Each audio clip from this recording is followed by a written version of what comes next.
आज मैं आपको एक ऐसी कहानी सुनाने जा रहा हूँ जो मेरे साथ घटित एक सच्ची घटना है। अब कभी भी मैं उस बारे में सोचता हूँ तो मेरी रूह कांप जाती है। अगर आपको भी भूतों से डर लगता है तो यह वीडियो कमरे का दरवाजा बंद करके देखना। क्या पता आपके साथ कोई और भी हो कमरे में जो आप पर ही नजर रखा हो, लेकिन आपको नहीं पता। हो सकता है वो आपके ही साथ हो, कुछ भी हो सकता है।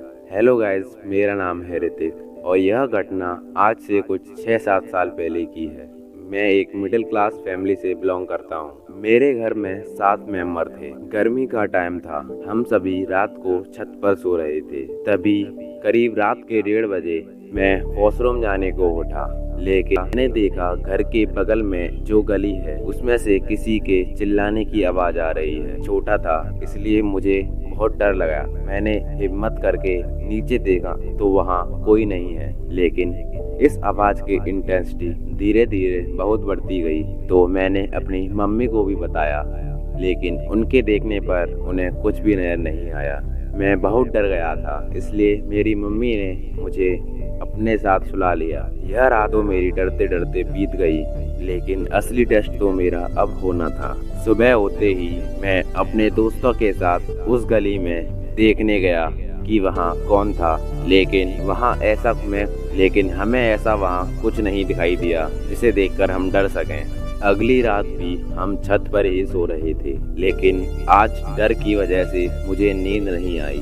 पूरी रात मैं ऐसे ही जागता रहा। तभी फिर से करीब रात के 1:30 बजे के करीब मुझे गली से किसी के चिल्लाने की आवाज़ आने लगी, लेकिन यह आवाज़ कल से भी तेज थी। मैं फिर से इतना डर गया कि मेरी हिम्मत नहीं हुई उसे देखने की। मैंने अपनी मम्मी को जगाया और उनसे बोला कि आज भी मुझे वही आवाज़ आ रही है। मम्मी ने उठकर देखा तो वहाँ कोई आवाज़ नहीं थी। मम्मी को कोई आवाज़ आ ही नहीं रही थी। मम्मी ने चिल्लाया, तू खामखा डर रहा है, ऐसा कुछ नहीं है वहाँ पर, चुपचाप सो जा। तो फिर मैं डरते डरते सो गया, लेकिन नींद तो मुझे आई ही नहीं थी। अब मैं छोटा बच्चा, मुझे लग रहा था कि इस भूत का कुछ मेरे साथ ही कनेक्शन है। पता नहीं मुझे ही क्यों इसकी आवाज़ आती है। छोटे बच्चे का दिमाग है, कुछ भी सोच सकता है। अब सब कुछ सही चलता रहा। दिन में तो मेरे साथ कुछ ऐसा व्याख्या नहीं होता था, लेकिन रात होते ही मेरी ऐसी तैसी हो जाती थी। अब अगली रात फिर हम छत पर सोने गए, पर इस बार मेरी हिम्मत नहीं हो रही थी सोने की। इसलिए मैंने मम्मी से बोला, मम्मी चलो नीचे चलते हैं, नीचे ही सोएंगे। पर मम्मी ने बोला, नीचे लाइट नहीं है, सोएगा तो क्या गर्मी में सोएगा। मैंने भी कह दिया, गर्मी में सो जाएंगे पर छत पर नहीं सोएंगे। मम्मी ने चिल्लाते हुए कहा, चुपचाप यहीं सो जा। लेकिन मुझे तो डर के मारे नींद ही नहीं आ रही थी। इस बार तो जो मैंने देखा उसने मेरी पैरों तले जमीन खिसका दी।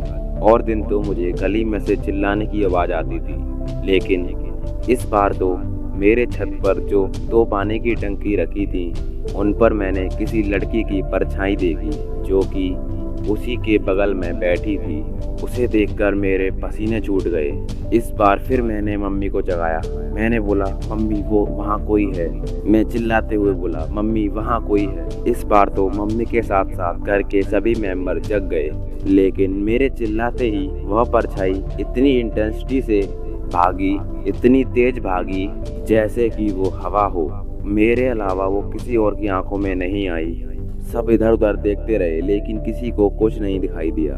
मैं सोच रहा था यह मेरे साथ ही क्यों हो रहा है। मैं पूरे दिन डरा डरा रहता था, लेकिन डर के मारे ना खाना ना पीना कुछ भी मेरा ढंग से नहीं हो रहा था। फिर अगली रात हम छत पर सो रहे थे। तभी मैंने दोबारा उस परछाई को देखा।